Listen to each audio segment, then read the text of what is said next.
मैं डॉक्टर वंदना Bhardwaj smile national महिला PG college में बीएड विभाग के अंतर्गत असिस्टेंट प्रोफेसर के कार्यरत हूँ। आज मैं आपके सामने वर्क एजुकेशन गांधी जी नई तालीम एंड कम्युनिटी जिसका की कोड E304 है, जो कि बीएड सेकेंड ईयर के अंतर्गत आता है। नई तालीम, नई शिक्षा किस प्रकार से आजकल बहुत हो रहा है कि नई तरह से शिक्षा पढ़ाई जाए, नवाचार की तरफ प्रयोग हो, एप्लीकेशन की तरफ हो, उसी से संबंधित ये बीएड सेकेंड ईयर के पाठ्यक्रम में कोड E304 का नई वर्क एजुकेशन गांधी जी नई तालीम एंड कम्युनिटी, जो कि विषय में यूनिट 2 के अंतर्गत आता है, मैं आपको बताने जा रही हूँ। नई तालीम की शुरुआत, जिसको कि हम बुनियादी शिक्षा के तौर पर भी कहते हैं। बुनियादी शिक्षा और नई तालीम का आपस में क्या रिलेशन है? बुनियादी शिक्षा गांधी जी की देन है, जिसमें कि हमारा जो ये प्रेजेंटेशन हमने बनाया है दोनों ही तरह के छात्रों के लिए बनाया है, हिंदी मीडियम और इंग्लिश मीडियम, जिसे हम लैंग्वेज बोलते हैं बाइलिंगुअल लैंग्वेज में। तो सबसे पहले मैं बताना चाहूंगी कि गांधी जो बुनियादी शिक्षा की जो देन है, जो बेसिक एजुकेशन हम आज जिसको नाम देते हैं प्राइमरी एजुकेशन के लिए, वो महात्मा गांधी के कंसेप्ट पर आधारित है, जो कि महात्मा गांधी ने 1937 में प्रस्तावित किया था कि हम प्रारंभिक एजुकेशन यानी कि बेसिक एजुकेशन, जिसको कि उन्होंने दिया कि बुनियाद किसी भी चीज की क्या होती है, आधार क्या होता है शिक्षा का, वो होता है हमारा प्राइमरी एजुकेशन, यानी कि उसको नाम दिया गया बुनियादी शिक्षा। तो इसीलिए इसे बुनियादी शिक्षा के नाम से भी जाना गया, जो कि महात्मा गांधी द्वारा 1937 में प्रस्तावित किया गया, और इसको हम नई तालीम या बेसिक एजुकेशन के नाम से भी जानते हैं।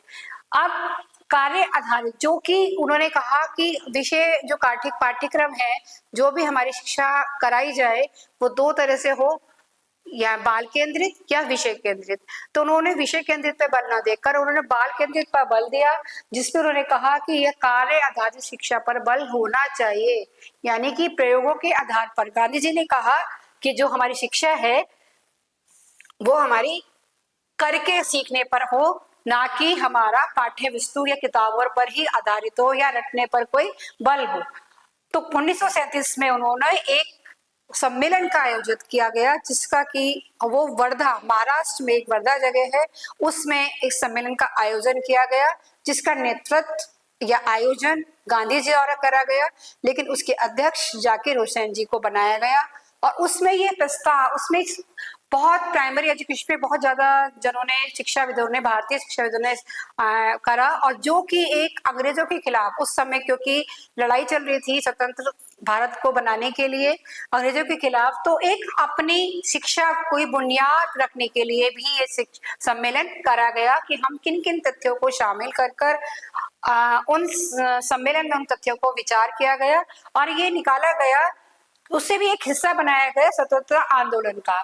एक सम्मेलन के थ्रू एक अंग्रेजों के प्रति एक जागरूकता उनके लाई गई भारतीयों में, कि हम क्यों ना अपने जो हमारे हस्तकला है, जो हमारे कला केंद्र हैं, जो हमारी स्किल्स हैं, जो हमारे यहाँ कौशल है, हम अपने बौद्धिकता का निर्माण करते हुए जो भी हमारे यहाँ कुम्हार हैं, जुलाए हैं, हस्त आदि का कला है, उनका विकास करें और बच्चों को उस तरह की एजुकेशन दे, और हम अपने आप को क्यों ना आत्मनिर्भर बनाएं और अंग्रेजों के चुंगल से हम बाहर निकल सके, ताकि हम विदेशी चीजों का बहिष्कार कर सके।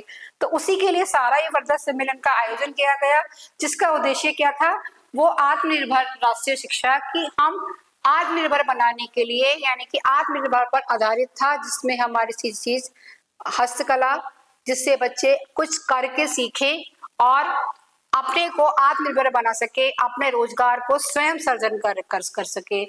तो उसमें ये निर्णय लिया गया कि हम जो भी छोटे छोटे काम हैं, छोटे छोटे उद्योग हैं, उनकी ट्रेनिंग देकर या उन्हें सुखाकर, या जैसे जहाँ उनके घर में वो कार्य हो रहा है, वो अपने पिता से, अपने पुरखों से जो भी चीज सीखते हुए आए हैं, उन्हीं को आगे बढ़ाया जाए। तो उनको क्यों ना उन्हीं धंधों से, उन्हीं काम से आगे बढ़ाकर उन्हें स्वरोजगार या स्वावलंबन की भावना का विकास करा जा सके। तो सबसे पहले इसमें हमारा नई तालीम में करके सीखने की, सबसे पहले किस पे, कौन से अप्रोच पर दिया गया बल, करके सीखने की पद्धति, यानी कि बच्चे जो हैं किताब से अपना लेसन ना पढ़कर या मुख्य सूत्र ना याद कर सारे कार्यक्रम को अपने अनुभव या करके खुद से सीखे। उत्पादक शिल्प के माध्यम से, जैसे गमला, पॉट, मिट्टी के बर्तन, चित्र आदि, मिट्टी के फल, खेल, खिलौने आदि चीजों का निर्माण करना सीखना, जो कि वो उत्पादक शिल्प के माध्यम से, जैसे कि आजकल बाजारों में हमें देखने को भी बहुत सारी चीजें मिलती हैं, बैग्स हैं, जूट के बैग्स हैं, वेस्ट मटेरियल से बहुत बहुत तरह की आकृतियां हैं, चाबी के छल्ले हैं, तो वो सारी चीजें हैं उन्हें सिखाया गया, ताकि वो उत्पाद जो हम प्रयोग में लाते हैं तो हम विदेशी चीजों का ना इस्तेमाल कर, अगर अपनी चीजों का इस्तेमाल करें। तो नेक्स्ट, ज्ञान और जीवन का समन्वय, यानी कि अगर आपकी आमदनी होगी, आप स्वावलंबी होंगे, आत्मनिर्भर होंगे, तो ज्ञानमय और समन्वय का हमारे पास क्या होगा? ज्ञानमय और जीवन का समन्वय होगा। नॉलेज और हम शिक्षा को जीवन से जोड़ पाएंगे। तो उनकी जो वो था कॉन्सेप्ट कि हम ज्ञान को जीवन से जोड़ें। फिर उसके बाद जो इनकी फिलॉसफी थी वो था हेड, हार्ट एंड हैंड। जैसे कि यहाँ पर आप देख रहे हैं, हेड, हार्ट और हैंड, यानी कि हम शिक्षा तीन तरह से अपनी प्रयोग में लाए। Head, heart and hand means यानी कि बौद्धिक विकास, मस्तिष्क में हम सोचेंगे, अपने ज्ञान को उजागर विकसित करेंगे और नए नए ज्ञान को ग्रहण करेंगे और उस चीज को हम अपने मस्तिष्क में रखेंगे। और हार्ट से मॉरल डेवलपमेंट होगा, वो अपने चिंतन करेगा और नई नई चीजों को सीखेगा और अपने उसकी जो बच्चे का जो होगा उससे नैतिकता का विकास होगा। और हाथों से वो जो कार्य करेगा, नई नई चीजों को बनाना सीखेगा, कलाकृतियां अपने अनुभवों द्वारा बनाएगा, तो उससे उसका बच्चे का कौशल विकास होगा। तो इस तरह से हेड, आर्ट एंड थ्योरी जो हमारी उनकी थी, उससे बच्चे का हॉलिस्टिक डेवलपमेंट क्या होगा? सर्वांगीण विकास होगा। यानी कि बीएड में सबसे ज्यादा हम किस तरह की शिक्षा कराते हैं? जिससे बच्चे का ओवरऑल डेवलपमेंट करा जाता है, जिसे हम कहते हैं सर्वांगीण विकास, यानी कि हॉलिस्टिक डेवलपमेंट। अब इसके हमारे ऑब्जेक्टिव्स क्या हैं? हमारे जो नई शिक्षा के या बेसिक एजुकेशन के या बुनियादी शिक्षा के हमारे जो ऑब्जेक्टिव्स हैं, वो हमारे बालक का सर्वांगीण विकास। जैसे अभी मैंने पहले भी बताया कि हमें सबसे पहले क्या करना है, बच्चों को केवल विषय का ज्ञान नहीं देना है, बच्चों के साथ साथ हमें उसकी सभी चीजों का ओवरऑल डेवलपमेंट करना है, बालक का सर्वांगीण विकास। फिर सेल्फ स्वावलंबन, जैसे कि गांधी जी ने भी बेसिक एजुकेशन में बताया था कि स्वावलंबन का विकास होगा। स्वावलंबन का विकास कब होगा? जब वो बच्चा अपने कौशल को डेवलप करेगा। हर बच्चे में कुछ ना कुछ टैलेंट, कुछ ना कुछ कौशल जरूर होता है जो वो अच्छे से कर सकता है, तो उसी कौशल को विकास करने के लिए शिक्षा में इन चीजों को शामिल किया गया। फिर श्रम की गरिमा, यदि बच्चा खुद से उस चीज को बनाएगा, उसको सेल करेगा, उसको बेचेगा, तो उसे उस मेहनत का आभास होगा कि कितनी मेहनत से वो चीज बनाई जाती है। उदाहरण के लिए यदि बच्चा, कोई कुम्हार का बच्चा छोटा एक कुल्हड़ भी एक बनाता है, खुद से बनाकर उसे सेल करता है, तो उसे बहुत खुशी महसूस होगी, उसे बहुत आनंद मिलेगा कि मैंने खुद बनाकर उसको सेल किया है। तो उस कमाई, जो उसका अपना कमाया हुआ पैसा होगा, उससे वो अपनी उस मेहनत की गरिमा को समझेगा कि, तो उसे क्या होगा, वो मितव्ययी बनेगा, बहुत पैसे को वेस्टेज नहीं करेगा, फिजूल खर्ची नहीं करेगा और अपनी चीजों की मूल्य को जानेगा कि हम उस चीजों की हमारा क्या महत्व है। सामाजिक एवं नैतिक विकास, सोशल एंड मॉरल डेवलपमेंट, जब वो कार्य कर लेगा और मार्केट में कौशल का जब विकास होगा, तो उसमें आपका समाज से जुड़ेंगे। और उसमें, क्योंकि मैंने पहले भी बताया आपको हेड, माइंड और थ्योरी, तो उसमें बच्चे का नैतिक विकास होगा। तो सामाजिक एवं नैतिक विकास, जब वो उस बाजार में जाएगा अपनी चीजों को सेल करने के लिए और तरह तरह के लोगों से कम्युनिकेट करेगा, तो उसका सामाजिक व्यवहार में विकास होगा। प्रिंसिपल, फिर आते हैं आपके प्रिंसिपल्स, सिद्धांत। किसी भी चीज के सिद्धांत किस पर निर्धारित होते हैं कि उसको सबसे पहले ऑब्जेक्टिव्स होते हैं, ऑब्जेक्टिव्स के बाद हम उस किसी भी कार्य, किसी भी लेसन को या किसी भी विषय को, उसके सिद्धांत निर्धारित किए जाते हैं। तो इस तरह से ही आपके निर्धारण आप देख रहे होंगे कि सबसे पहला है क्राफ्ट सेंटर कैरिकुलम, शिल्प केंद्रित पाठ्यक्रम, यानी कि जो पाठ्यक्रम में शामिल किया गया वो शिल्प केंद्रित बनाया गया। उसमें सारी वो चीजें जो हम हाथ से बनाए जाएं वो कोर्स पे रखी गई, उनको सिखाया गया। तो विषय वस्तु किताबों पर न आधारित होकर वो शिल्प केंद्रित था। जो चरखा काटना, चटाई बनाना, जूट से बैग बनाना, कपड़े के थैले सिलना, ये सारी चीजें उस समय बच्चों के द्वारा या महिला, बच्चे, बूढ़े सबको एक साथ बैठाकर उसको करा गया। और लैंग्वेज, लैंग्वेज एक ऐसा माध्यम है जो शिक्षा में बहुत जरूरी है। तो गांधी जी ने ये कहा कि जब सम्मेलन हुआ उसमें तय करा गया कि हम मातृभाषा को शिक्षा का माध्यम बनाएं, जो भी वहां भाषा बोली जाती है उस बच्चे को उसी विषय में, उसी भाषा में समझाया जाए तो आसानी से बनाया जाए। तो लैंग्वेज, मातृभाषा को माध्यम बनाया गया। फिर निशुल्क एवं अनिवार्य, और ये तय करा गया कि हम सभी को निशुल्क सिखाएंगे और सभी के लिए शिक्षा अनिवार्य करेंगे। हालांकि इसको करते करते बहुत समय लग गया, वो 2005 में जाकर ये सब आ पाई थी। लेकिन फिर भी उन्होंने गांधी जी के कंसेप्ट में जो अपने वहां पर जहाँ आश्रम चलाते थे वहां पर ये सारी चीजें कराई जाती थी या जगह जगह कराया था। विषयों का सहसंबंध, कोरिलेशन ऑफ सब्जेक्ट्स, सभी सब्जेक्ट्स को, कुछ मुख्य विषयों को शामिल किया गया जिसमें हिंदी, इंग्लिश और मातृभाषा जो भी बच्चों की भाषा बोली जाती थी, और थोड़ा बहुत व्यवहारिक गणित, जो उनके मेन कंसेप्ट था गांधी जी का कि जो भी शिक्षा दी जाए वो दैनिक और व्यवहारिक शिक्षा दी जाए, ना कि किताबों की या रटने की ऐसी चीजें उनको दी जाए। फिर उसके बाद जो निर्धारित हुआ वो पाठ्यक्रम संरचना, पाठ्यक्रम में क्या क्या चीजें रखी जाएं। तो ये निर्धारित हुआ कि कताई, बुनाई, यहाँ तक कि कृषि, मेन पॉइंट्स कताई, बुनाई, सदाई, जो क्राफ्ट में सारी चीजें आ जाती हैं, जितने भी हम हाथ से चीजें बनाते हैं वो हमारे, जैसे क्रोशिया है, सिलाई से करना है, कढ़ाई करनी है, ये सब कताई में ही सारी चीजें आती हैं। बुनाई अलग हो गया। और कृषि यानी कि एग्रीकल्चर से जो खेती धर मजदूर थे, ये गांव में किसान थे, उसको, उसकी ट्रेनिंग भी उनको दी गई कि हम अपनी खेती को और अच्छा और बेहतर किस तरह से बना सकते हैं या ज्यादा उत्पादन कितना हम किस तरह से कर सकते हैं। फिर अभी मैंने पहले भी बताया कि व्यवहारिक गणित यानी कि बच्चों को हिसाब किताब लगाना, जोड़ तोड़, जोड़ना, गुणा करना, भाग करना, कि तभी वो अपनी सारी चीजों का हिसाब, यानी कि जो भी जितना भी गणित सिखाया गया वो तरह तरह के सूत्र न सिखाकर उनको दैनिक जीवन में जितना उपयोग में आ सकता है गणित, उस गणित को सिखाया गया। समुदाय आधारित सामाजिक अध्ययन, समुदाय के विषय में जानकारी दी गई कि किस तरह से हम आपस में मिलजुल कर एक काम करें। तो आपके इसके बीएड सेकेंड ईयर में जैसे कि पाठ्यक्रम में कम्युनिटी विद वर्क भी शामिल है, तो वो इसीलिए है कि हम समुदाय के साथ मेलजोल, सद्भाव की भावना का विकास हो, उसके लिए इस चीज को रखा गया।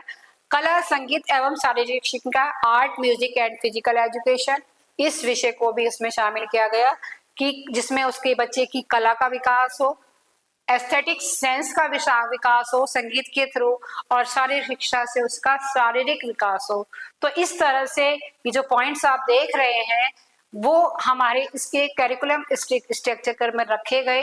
मैं दोबारा रिपीट करूंगी, craft, mathematics with practical use, social studies with community life, art, music and physical education. अब नाउ रोल ऑफ टीचर, कि उस बुनियादी शिक्षा में टीचर का क्या रोल है, क्योंकि टीचर और स्टूडेंट दोनों का अपना अपना एक रोल है। स्टूडेंट रिसीवर है और टीचर क्यों है हमारा, वो शिक्षा देने वाला है और स्टूडेंट शिक्षा लेने वाला है, यानी कि ज्ञान लेने वाला है, अर्जित करने वाला है।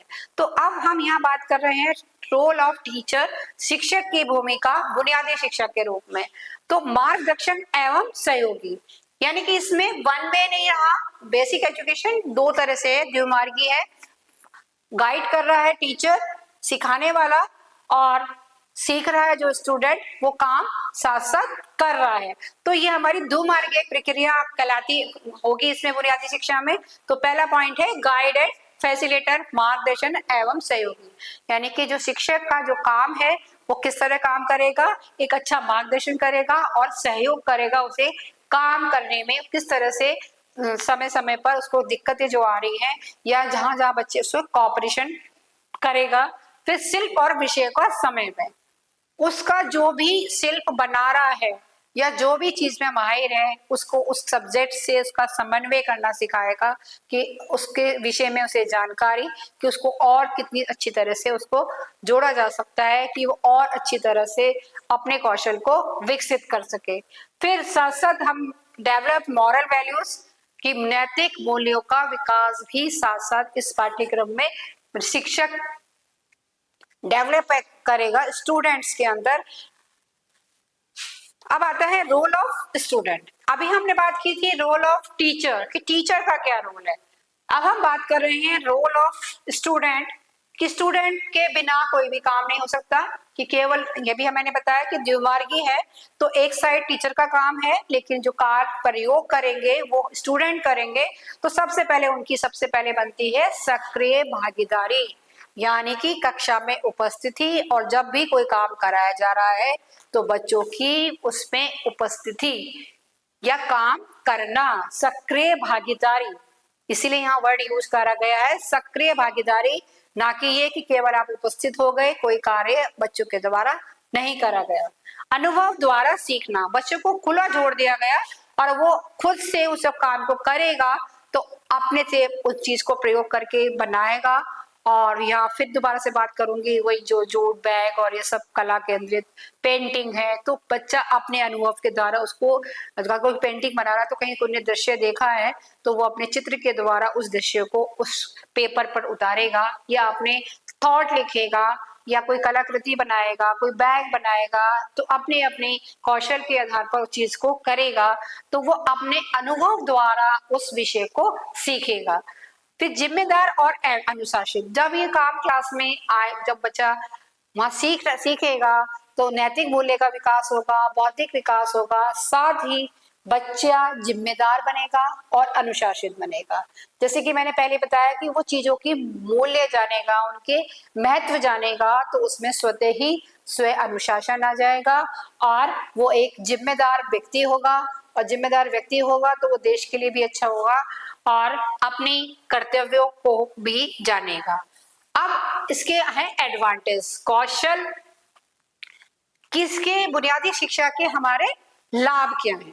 लाभ मीन्स कि एडवांटेज क्या है, किसी भी चीज को हम जब उसकी डेफिनेशंस, उसके सिद्धांत और ये सब करते हैं तो हमारा उसके हमें एडवांटेज पता, उससे हमें मिलेगा क्या, बच्चों को मतलब क्या मिल रहा है। जब हमारा आदान प्रदान हो रहा है शिक्षा का, तो हमें सबसे पहले हमें क्या देखना है कि उससे लाभ, क्योंकि बच्चे सबसे ज्यादा कहते हैं कि इससे क्या होगा। तो लाभ जो इसका बुनियादी शिक्षा में है, सबसे पहले तो कौशल का ही विकास है, स्किल डेवलपमेंट। जैसे कि आज के समय में बहुत समय की मांग है कि आपके अंदर कुछ भी स्किल्ड है तो उसका शिक्षा डिग्री के साथ साथ आप अपने स्किल्ड का डेवलपमेंट करिए। तो कौशल जब वो करेगा, काम करेगा, कुछ चीजें बनाएगा, तो उसका कौशल का विकास होगा। और उसके बाद अब जब कौशल का विकास होगा तो उसमें स्वतः ही को अपने रोजगार को खुद सर्जन कर लेगा, नौकरी ना लेकर। क्योंकि उस समय जैसे अभी बताया कि स्वतंत्रता आंदोलन के समय ये चीज चल रही थी, तो उसको रोजगार से जोड़ दिया गया, क्योंकि जो भारतीय थे वो अपने रोजगार के लिए अंग्रेजों पर थोड़ा सा ज्यादा निर्भर होते जा रहे थे। तो इसलिए उस गुलामी से बाहर लाने के लिए उस शिक्षा को स्टार्टिंग करी गई और कौशल का विकास करा गया, ताकि बच्चे अपना जो नागरिक है देश के, वो अपने रोजगार को स्वतः कर सके और अपनी जरूरतों की चीजों को खुद से पूरा कर सके और विदेशी चीजों का बहिष्कार कर सके। फिर व्यवहारिक शिक्षा और चरित्र निर्माण। तो व्यवहारिक शिक्षा यानी कि शिक्षा को, मैंने फिर रिपीट करूंगी यहाँ, कि शिक्षा को एक विषय वस्तु ना बनाकर या एक बोरिंग ना बनाकर, नीरस विषय ना बनाकर व्यवहारिक शिक्षा से जोड़ा गया, कि वो शिक्षा जितनी भी है वो दैनिक जीवन में उपयोगी हो, व्यवहारिक हो और उसका कुछ ना कुछ प्रयोग, चाहे वो भाषा हो, चाहे गणित हो, चाहे कलाकृति हो, जो भी चीजें हैं वो। और बच्चों को साथ साथ देश के प्रति प्रेम, स्वदेश प्रेम और अपने कर्तव्य, समाज के प्रति कर्तव्य, उससे बच्चे का क्या बनेगा, चरित्र का, अच्छे चरित्र का निर्माण होगा। और जब अच्छे चरित्र का निर्माण होगा, एक विद्यार्थी का अगर शिक्षक अच्छा चरित्र निर्माण करता है तो सबसे ज्यादा जरूरी है कि हमें अपने चरित्र अच्छा होना चाहिए अगर अच्छे चरित्र का निर्माण होगा तो अपना समाज का अच्छा निर्माण होगा, समाज का होगा तो प्रदेश का होगा, प्रदेश का होगा तो देश का होगा। और उनका मुख्य मोटिव देश को आंदोलन के द्वारा बाहर लाने का था। तो फिर आपकी आती है लिमिटेशन। जब हम किसी भी काम को करते हैं तो लिमिटेशंस कह लो या समस्याएं कह लो कि उनकी एक सीमा होती है किसी काम करने की। तो यहाँ पर हम उसी चीज की बात कर रहे हैं कि जब हम छोटे समूह में तो हम उस चीज को सिखा पा रहे थे, लेकिन जब वो एक लार्ज स्केल पे हम उस चीज को कराना जाएं तो हम सपोज 50 विद्यार्थी हैं तो हम एक जगह, या जब गांधी जी चला रहे थे अपने आश्रम में तो जैसे धीरे धीरे संख्या उस चीज की बढ़ती गई तो हमें वहां पर अभाव हुआ बहुत सारी चीजों को, जो यहाँ पर है पॉइंट्स लिखे हुए हैं।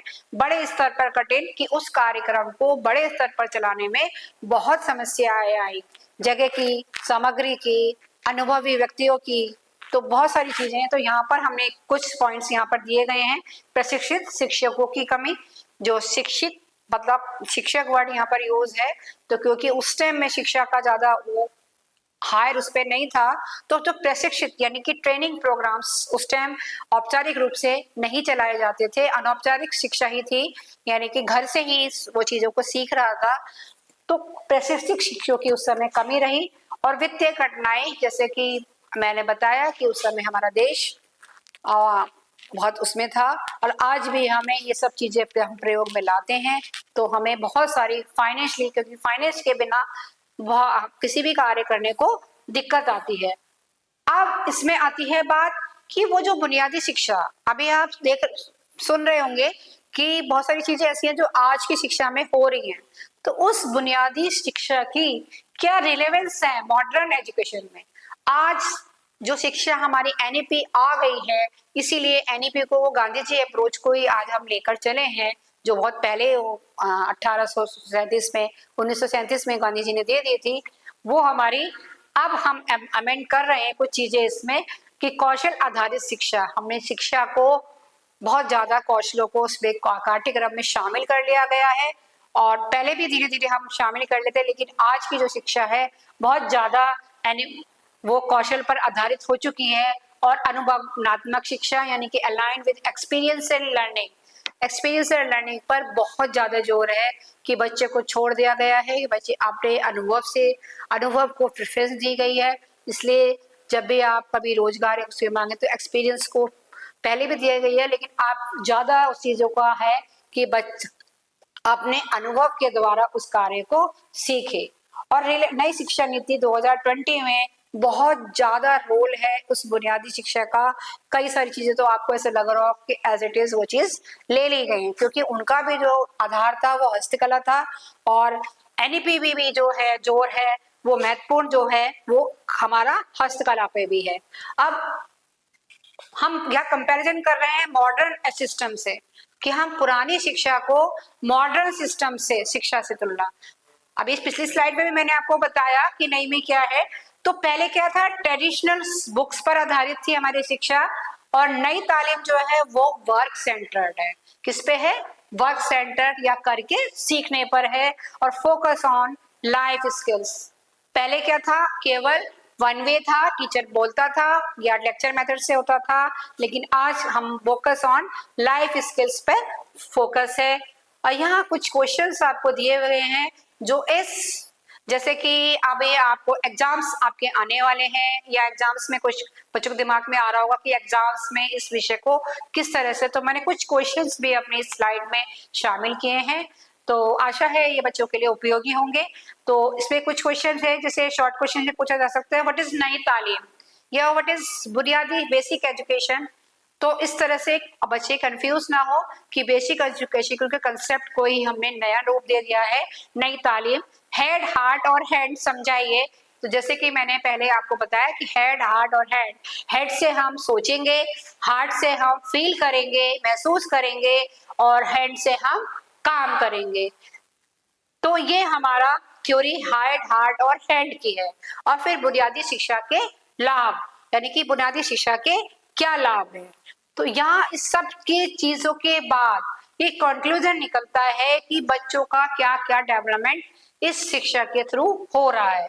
यानी कि इसको हम आज के उसमें नई तालीम के उद्देश्य भी हो सकते हैं कि कंक्लूजन निकल के आया कि ज्ञान, कौशल और मूल्य का समन्वय, ज्ञान, कौशल और मूल्यों का, यानी कि ज्ञान, कौशल और मूल्यों का समन्वय, तीनों चीज को मिलाकर बच्चा शिक्षा लेगा। केवल ज्ञान पर आधारित नहीं है, ना केवल कौशल पर आधारित है, उन दोनों को, सब चीजों को मिला दिया गया। सबके साथ सद्भाव से पढ़ेगा, कम्युनिटी के साथ काम करना सीखेगा, आपस में मिलजुल कर रहना सीखना सीखेगा। और इससे क्या होगा, बच्चे का होलिस्टिक डेवलपमेंट होगा, यानी कि ओवरऑल डेवलपमेंट, जिसे हम कहते हैं सर्वांगीण विकास। और ये भविष्य के शिक्षकों के लिए, क्योंकि ये लेक्चर बीएड के स्टूडेंट्सों के लिए है, उनके ही पाठ्यक्रम में चीज रखी गई है, इसीलिए इस चैप्टर को, इस विषय को बीएड के पाठ्यक्रम में 2019-20 के सेकेंड ईयर के बच्चों को में ऐड करा गया, ताकि क्योंकि इसकी बहुत ज्यादा उपयोगिता इस समय में बहुत ज्यादा प्रासंगिक है ये विषय। तो इसलिए भविष्य के शिक्षकों के लिए ये बहुत महत्वपूर्ण है कि टीचर को क्या होना, टीचर को क्या है, सभी चीजों का ओवरऑल डेवलपमेंट हो, सब चीजों से ज्ञान, कला, कौशल, ये समन्वय, सामुदायिक कार्य, नैतिक कार्य, सभी चीजों का शिक्षक को माना जाता है। तो जब उस पाठ्यक्रम में इसीलिए सब चीजों को नई शिक्षा में, या बुनियादी शिक्षा कह सकते हैं आप, इसे बेसिक एजुकेशन कह सकते हैं। तो आशा है जो मैंने कोशिश की है पीपीटी के थ्रू बच्चों को समझाने की, तो बहुत सारी चीजें क्लियर हुई होंगी, क्योंकि बच्चे नई तालीम, बेसिक एजुकेशन और प्राइमरी एजुकेशन, ये सब अलग अलग नामों में कंफ्यूज हो जाते हैं। तो ये सब चीजों का आपस में तालमेल एक ही है। तो इसी के साथ आशा है सबको समझ क्लियर हो गया होगा। अब नए लेक्चर में आपके साथ फिर जुड़ेंगे। धन्यवाद।